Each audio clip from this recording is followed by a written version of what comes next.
신의 화신이다. 아, 저 신 앞에 이제 가로 열고 시바신. 네. 시바신이잖아요. 인도 그 힌두교. 네.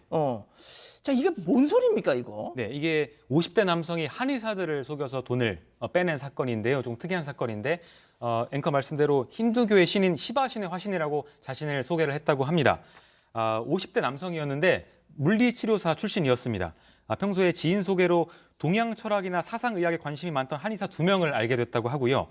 이 한의사들에게 자신이 신을 소환할 수 있는 능력이 있고 난치병을 치료할 수 있는 능력이 있다고 소개를 했다고 합니다. 이 한의사 2명을 상대로 선업지수가 높아지면 시바신도 소환할 수가 있고 난치병도 고칠 수 있다면서 자신의 교리에 빠져들게 했다는데요.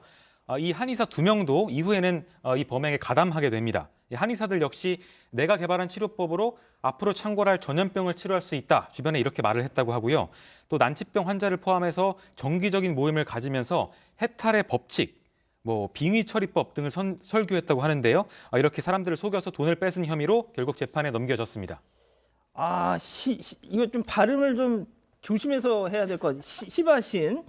근데 아무튼 이게 진짜 지금 송 기자 설명한 내용을 들어봐도 손 변호사님이 정말 황당한 내용이잖아요. 과연 이런 얘기에 누가 속을까 싶은 생각은 일단 언뜻 드는데 아무튼 그런데 그렇게 무슨 내가 신의 현신이다 화신이다 해가지고 한의사들을 불러 모아서 한의사 타운을 지으려고 했다. 네, 사실 말도 안 되는 얘기라고 대부분의 사람이 생각한다 하더라도 언제 어디서든 피해자는 나올 수 있습니다. 이 사건도 그런 것 같은데요. 기자님이 이야기한 굉장히 엉뚱한 그런 이야기뿐만 아니라 지금 이야기 나온 한의사 마을 건설 프로젝트 이거 한번 들어보시죠. 과연 이게 어느 정도로 믿을 만한 거냐. 예. 내가 이런 얘기 들으면 정말 속을 것 같냐. 한번 판단해 보시죠. 2014년 7월로 갑니다. 이때 이 일당이 대전의 그 한 호텔에 10명 정도를 모아놓고 얘기를 합니다. 그 10명이 그 한의사, 또 한의사 직원을 비롯한 추종자들인데요. 아하. 그때 계획을 말해요. 어떤 계획이냐면 곧 악의 세력이 창궐할 거다. 지구 종말을 알리는 재앙이 시작된다. 악한 지난해 정도만 네. 나왔어도 네. 되게 설득력 있었을 것 같은데 이게 2014년이라서 네, 약간 좀 일렀죠. 예. 예. 악한 기운 때문에 괴질이 유행할 것이다. 네. 그런데 이 때문에 전 세계에서 치료받으려고 우리나라로 환자 행렬이 이어져 온다. 진짜 너무 일렀네요, 진짜. 네, 이걸 대비해서 땅을 확보해서 한의사 마을을 미리 건설해놔야 된다. 근데 이렇게 해서 한의사 마을 건설 필요성을 이야기한 다음에 중요한 건 이거죠. 돈 내라. 돈 내라. 그래서 이렇게 돈을 내고 참여하면 실제로 한의사 마을을 건설한 다음에 막대한 돈 벌어서 돌려주겠다. 야. 또는 이 영적인 조건이 안 되는 가족들도 있는데 가족 중에서 그런 조건이 안 돼도 돈 내면 내가 나중에 한의사 마을에 입주시켜주겠다. 이런 이야기를 하면서 거액을 받아 챙겼습니다. 자, 그 거액이 38억 정도 된다는 거 아닙니까? 한 사람당 받아내는 돈들이 꽤 많습니다. 받아내는 과정도 만만치가 않은 게 조금 전에 이제 우리 손 변호사가 설명한 그 한의사 마을이라는 곳에 입주를 하려면 입주하고 나중에 거기서 이제 수익이 나면 돌려주겠다라는 식으로 10년 동안 운영하던 한의원을 정리하게 만들어서 6억 원을 이게 뜯어냈고요.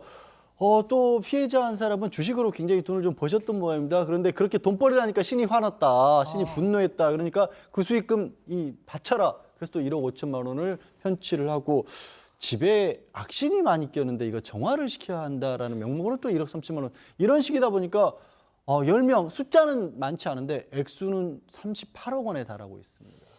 자, 지금 나오는 게 이제 이른바 시바신인데 근데 좀 주식 투자 잘해서 수익금을 남겼는데 신이 화를 냈다는 건 저는 솔직히 잘했다고 칭찬할 것까지는 없겠지만 또 화를 낼 것까지도 없잖아요. 그걸 또 아무튼 지금 우리 안진경 님이 딱 그 말씀 하십니다. 이제 휴거 생각난다고. 예? 교수님 제가 고등학교 1학년 92년도에 마침 제가 이 석천동 쪽에서 고등학교를 다녔는데 거기 다미선교회가 있었거든요. 휴거. 야, 진짜 저는 그때 어린 마음에 막차라도 한번 타야 되는 거 아닌가. 중학생 때. 조마조마해서 진짜 올라가는 건가 싶어가지고 우리 지금이라도 교회당 한 켠에 가서 이렇게 쭈그리고 앉아 있어야 되는 거 아닌가 막 이런 진짜 생각이 들었는데 야, 진짜 그때 제가 이제 그 학교 왔다 갔다 하면서 그 다미선교회 이 입구를 보면 정말 난리가 아니었거든요. 근데 지금 생각해 보면 어떻게 그런 걸 그렇게 믿었을까? 지금 이 사건을 보면서도 약간 좀 인류 종말을 언급하면서 어떻게 보면 구조는 비슷한 거 아닙니까 이거? 그렇죠. 비슷한 구조이고요. 예, 뭐 사이비 종교냐 아니냐 결국 검증 안 된 얘기로 사람들을 겁박하느냐 이 차이로 보입니다. 그래서 어떻게 보면은 공포 마케팅으로 사람들을 현혹시킨 것 같고요. 그런데 그냥 뭐 아무 액티비티를 아무 활동을 하지 않으면 이 사람들이 쉽게 설득되기가 어려우니까 이 이제 두 명의 한의사와 피해자 몇 명을 데리고 처음에 이제 교리 전술을 한다는 미명 아래 2013년도 3월경부터 이제 주기적으로 만나가지고 이제 모임을 한 것 같아요. 예. 그래서 그 모임을 통해 가지고 이제 선업 지수를 높여야 된다 이런 얘기를 하면서 선행을 이제 쌓아야 된다 이런 얘기로 보이는데 아하. 그래서 이제 그들을 뭐 굉장히 현학적인 다양한 종류의 이제 뭐 불교 그 용어들 같은데 이런 것들을 이용을 해가지고 사람들을 이제 현혹하면서 바깥의 세상으로부터 점점 차단해서 자기네들 이 집단에 몰입하도록 세뇌, 뭐 일종의 세뇌죠. 그렇게 이제 시킨 것 같습니다. 그렇기 때문에 이 아마 신도들은 실제로 이 교리를 굉장히 그 신뢰를 했을 가능성이 굉장히 높아요. 그러면서 이제 뭐 돈도 갈취하고 다양한 종류의 이들을 이제 그 현혹시키기 위한 시도들을 지속적으로 했던 걸로 보입니다. 교수님, 지금 많은 분들이 또 의아해하시는 것이 지금 한의사들을 상대로 이런 사기를 쳤다는 거 아닙니까? 근데 뭐 아시겠지만 한의사 되기가 뭐 좀 어렵습니까? 진짜 어떻게 보면 정말 엘리트인데 그런 분들이 이런 정말 얘기에 쑥 이렇게 넘어갈 수 있었다는 그 심리도 저는 참 궁금하거든요. 근데 이제 그 한의학만 공부를 하는 사람들도 있지만 좀 호기심이 많아서 다양한 종류의 대체의학이 사실은 실존하잖아요.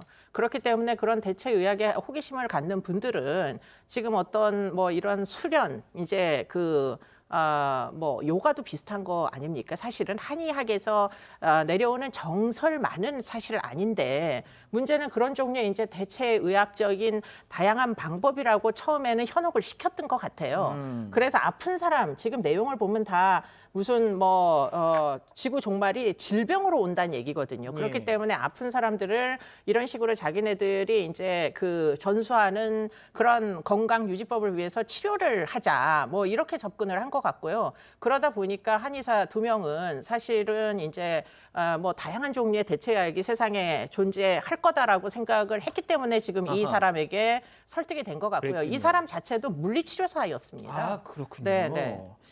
자, 그런데 다행히도 그 사람들 중에 몇몇은 자기들이 야 이거는 좀 아닌 것 같다 해가지고 고소를 해서 재판에 넘어갔어요. 네. 1심 재판 결과는 나왔었죠. 네, 그 사기 등의 혐의였는데 1심은 유죄를 인정했습니다. 일단 주범이었던 이 50대 남성, 물리치료사 출신 50대 남성에게 징역 5년을 선고했고요.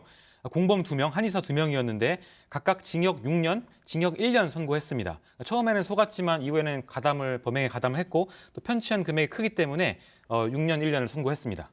손 변호사님 근데 항소를 했네요. 그렇습니다. 1심 판결이 잘못됐다고 주장한 건데요. 그 이유가 나는 잘못이 없다는 거예요. 그럼 왜 잘못이 없다고 생각을 하느냐? 첫 번째, 우리가 특별한 능력이 있다고 얘기한 적이 없습니다.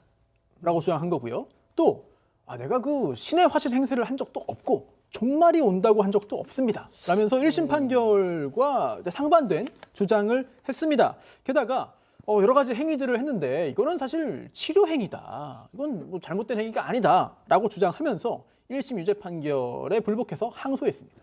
자, 그럼 항소심 재판부는 어떻게 판단했나요? 항소심 재판부도 1심 재판부의 판단 자체를 다르게 보지는 않았어요. 이 뭐 실제로 종말 선언문 같은 것을 읽었다라는 것이고요. 이게 정화라고 하는데 치료가 아니라 무속에 가까운 것이다. 이런 식으로 명백하게 사기는 맞다고 하면서도 그런데도 조금씩 깎아주긴 했습니다. 형량이 왜요? 좀 줄어들었죠. 형량이 줄어든 이유 중에 이제 일부는 피해 금액이 환수됐다는 것도 있고요. 한 부분이 이런 대목이 나와요. 스스로 피고인들을 맹목적으로 추종한 결과 피해가 커졌다라는 건데 이 사기 범죄와 관련돼서 항상 재판부들이 이런 부분을 좀 고민을 합니다. 뭐냐면 사실 저는 찬성하는 입장은 아니거든요. 예. 재판부가 서류상으로 봤었을 때는 여기에 빠져들어서 이렇게까지 피해를 입었다라는 게 사실 이성적이지 않다고 판단하는 거예요. 그러니까 피해자들 당신들도 잘못이 있다. 민사소송으로 따지면 약간의 규칙 사유가 있다라는 그런 판단들을 가끔 이렇게 좀 판단에 넣는 경우들도 있습니다, 사실. 그래서 참 저는 그렇게 생각 안 하는데 아까 이제 이수정 교수님도 말씀하셨지만 사람이 처음부터 내가 신이야라고 하면 처음부터 믿는 사람 아무도 없어요. 없죠. 근데 뭔가 이렇게 차츰 빠져들게 하는 구조가 있거든요. 사실은 뭐 법조인들도 많이 빠져요. 그래서 이거 진짜요?